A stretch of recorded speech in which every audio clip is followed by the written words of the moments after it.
I am here today to continue with our program from the Diocese of Newark, the hidden Black history of the Diocese of Newark.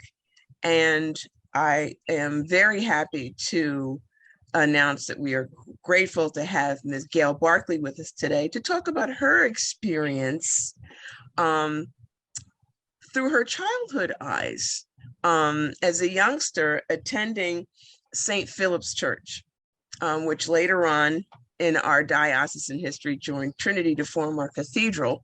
But today we're talking about the hidden Black history of St. Philip's Church through the eyes of Ms. Gail Barkley. And without any further ado, Gail, thank you and welcome. Thank you, Jane, for asking me for this. As a child, I have the fondest memories of St. Philip's Church. They were families. The church was packed every Sunday. I couldn't even tell you how many people it was, but it was packed, no empty seats. They were families. They were professionals. Some of them, they worked in the nursing, maybe a few doctors, funeral directors, but it was just, it was a beautiful thing to see. And my mother, she would always point out to me, now they're a teacher, they work for the Board of Education. I guess she wanted me to see that there was something I could aspire to be like. And when I say they were families, I know my mother had gone to school, grade school with some of them. So my grandmother knew their mothers and my mother knew their children. So it was almost like second and third generations that were there in the church.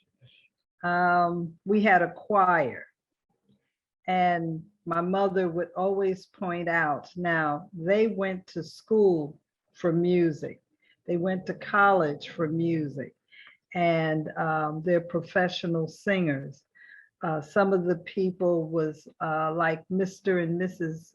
Layton, and who is still a member of Trinity to this day. There were many. Hilton Mosby, a lady that they called Tootsie. It was just a beautiful choir that we had. And the minister, the clergy person, was Father Barry.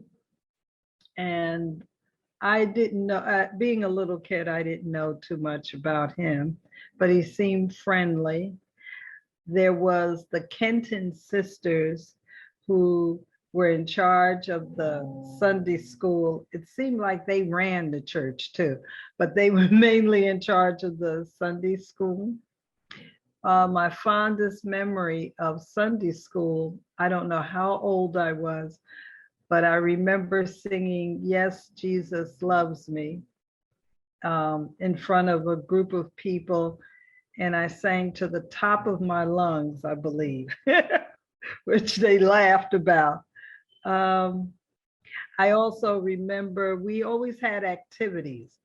There was the Halloween party, and I didn't like bobbing for apples. I just thought that was icky. I didn't like, and I didn't come up with an apple anyway. But St. Philip's has very fond memories for me. It was the beginning of my spiritual life. And I remember the ceiling, because the ceiling was, I guess it was the wood, all wood, cathedral ceiling, you know. And I used to think to myself, there were bats in the belfry. when I would look up at it. um, I don't know. It's And just where was the that church located? I'm sorry, where was the church located? St. Philip's was the church that I grew up in was at High and West Market. That was actually the third location for St. Philip's. It started in two, I think, like little storefront areas. And when one area got too big, they moved to another one. And then finally, they were able to move into an actual church building. And I tell you, it's funny, those people that my mother grew up with and I grew up with, it's like we still know one another to this very day. And their children, like my children, know their children. So it was a beautiful experience. Yes. Yeah. The saddest day was when St. Philip's burnt down. And when was that? Do you know? Oh, goodness. Offhand, no, I think maybe around 1964, somewhere around there. And I remember it being on the front of the newspaper, and my mother and grandmother being very upset by it, you know. And I remember going to a service afterwards. The church burnt down, but not the parish hall. And we went there. And then there was talks about building a new church and, you know, saving up money for it and everything. I remember that. But then that was like my last memory of St. Philip's, really. Like I said, it was packed, you know, and I don't know how many people the church held, but every Sunday, and the choir would march in from the left side, which is where we sat in the back on the left side, and they would march around and they would sing in their robes and vestments and everything. Father Barry would chant the service, and yeah, the service was chanted back then, and there was incense, of course, which surprised us when we merged to the cathedral, because at the cathedral they didn't chant services, and well, I don't think they had incense in the beginning either.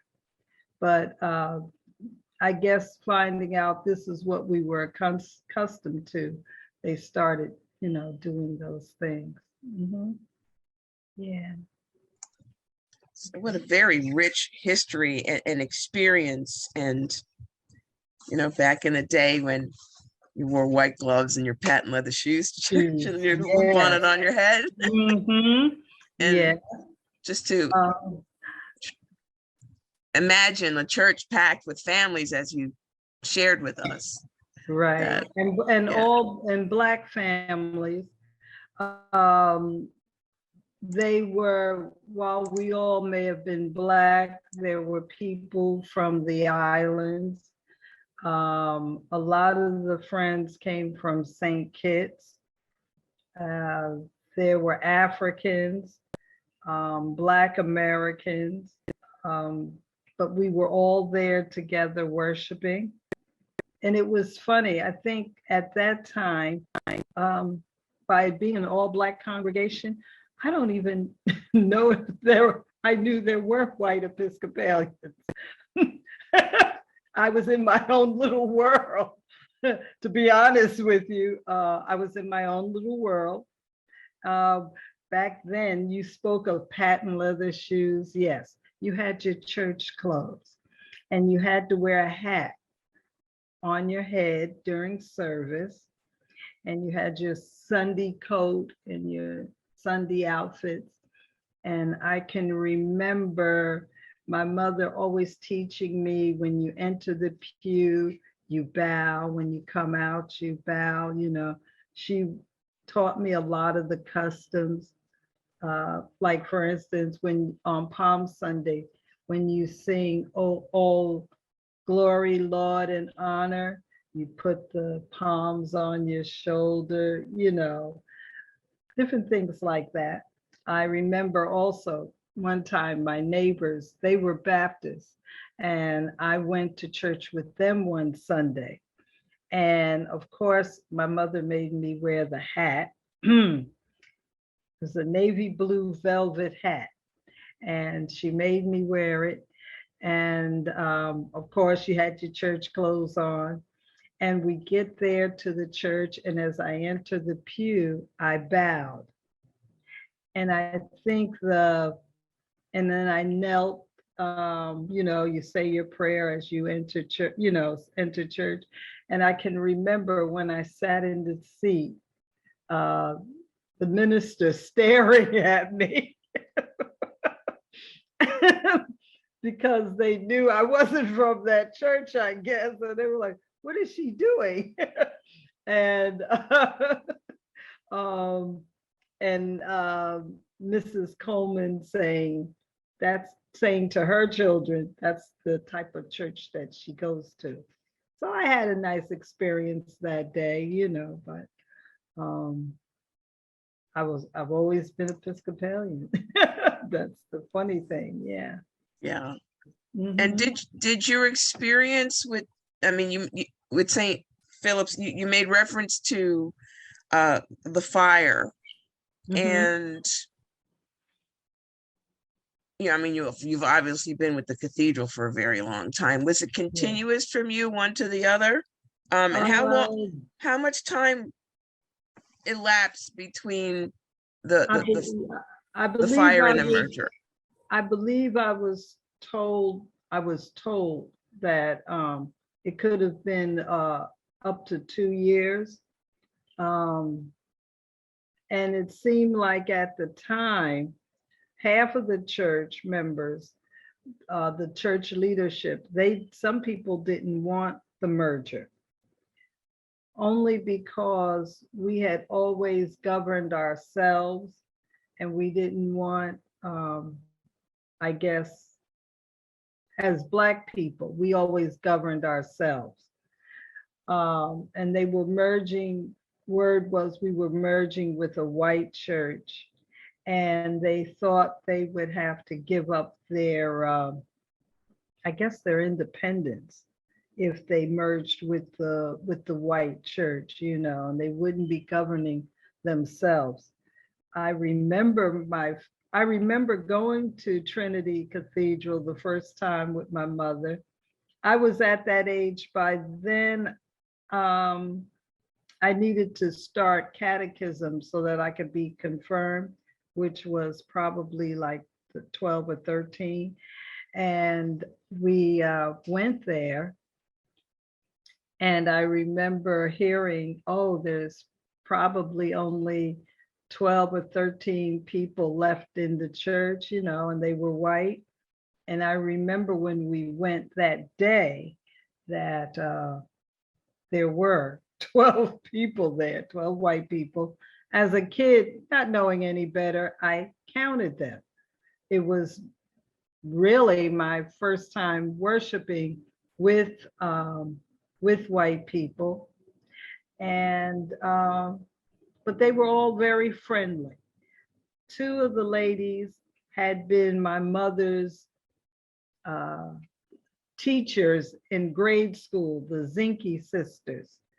And then there was a lady there, I never knew her name. She was an excellent lector. And she was reading the scriptures for that Sunday. But what made her good was the fact that she would give you a little history lesson in the beginning. And that caught my attention because whatever we were studying, it was something she was alluding to. And then she would set that up and then read the scripture reading. I remember when they did start the catechism classes, that St. Philip's, a lot of the children from St. Philip's came. It was a huge confirmation class. And all being that we were all, little kids, we took up the whole railing.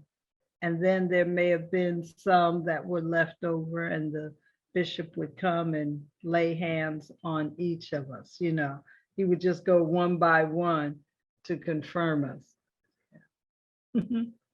And some of my friends, a couple of them I still know of, Mhm. Yeah, a couple of them I still know of, yeah.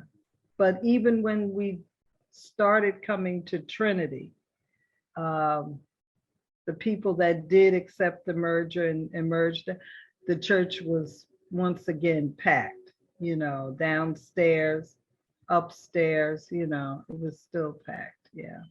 Mm-hmm. So is it my correct understanding that when you first went to the cathedral, Mm-hmm. that congregation was shrinking, Right. They and had then when fun. okay, and so that when the congregation, members of the congregation from St. Philip's came over, Mm-hmm. they filled the church with, Back up, yeah. Mm-hmm. okay, Yeah, yeah.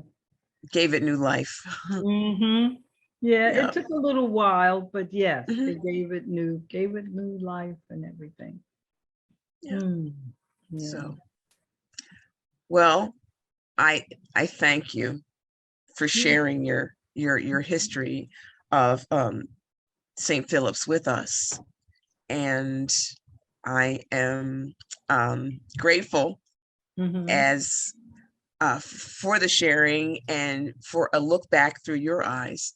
Mm-hmm. And I'm sure that everyone else who will see the clips from this interview will feel just as enriched in knowing a little bit more through the eyes of someone that we know currently.